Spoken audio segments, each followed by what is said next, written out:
और आइए अब सीधा लिए चलते हैं आपको उत्तराखंड देहरादून, जहां चयनित छात्रों को प्रवेश पत्र वितरण कार्यक्रम है। सीएम पुष्कर सिंह धामी का संबोधन है, आइए सुनते हैं मुख्यमंत्री धामी। कि श्रमिक भाइयों का जीवन भी आगे बढ़ना चाहिए, उनके जीवन, उनके बच्चों का जीवन अच्छा होना चाहिए।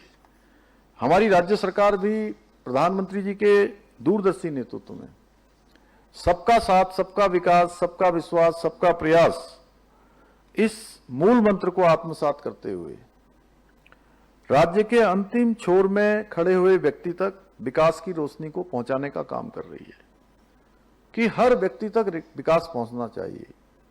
अंत्योदय के सिद्धांत को आत्मसात करते हुए कि अंत में खड़ा हुआ व्यक्ति, उसका भी उदय होना चाहिए, वहां भी विकास का प्रकाश पहुंचना चाहिए, उसको भी सुविधाएं मिलनी चाहिए।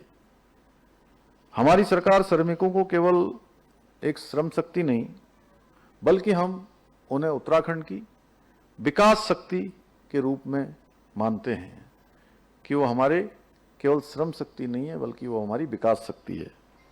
और हमारी सरकार का स्पष्ट संकल्प है कि जो हाथ प्रदेश के विकास का निर्माण करते हैं, उनका और उनके परिवारों का जीवन सुरक्षित, समृद्ध और स्वस्थ होना चाहिए। इसी सोच के साथ हमारी सरकार श्रमिकों के बच्चों की शिक्षा के लिए आर्थिक सहयोग भी प्रदान कर रही है, क्योंकि शिक्षा का किसी भी बच्चे के जीवन में बहुत बड़ा महत्व है। और समय बीत जाने के बाद, क्योंकि जब समय बीत जाता है तो वो उस शिक्षा से वंचित हो जाते हैं जो उनको बचपन में मिलनी चाहिए। शुरुआती दिनों में उनका शिक्षण जो होना चाहिए, जो उनको प्रशिक्षण मिलना चाहिए, वो छूट जाता है। फिर अगर हम प्रयास भी करें तो हम उस कमी को पूरा कर नहीं पाते हैं।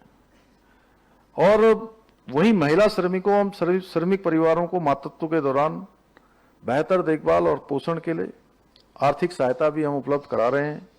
इसके अलावा श्रमिक परिवार की बेटियों के विवाह के लिए भी हम आर्थिक सहयोग भी प्रदान कर रहे हैं।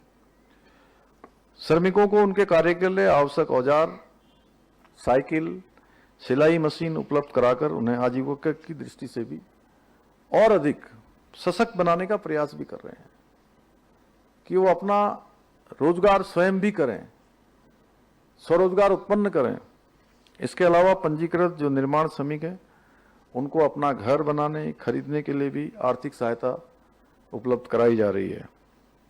साथ ही जो हमारे बुजुर्ग निर्माण श्रमिकों को मानसिक पेंशन उपलब्ध कराकर उनके जीवन को आर्थिक सुरक्षा और सम्मान देने का कार्य भी हमारी सरकार के द्वारा किया जा रहा है।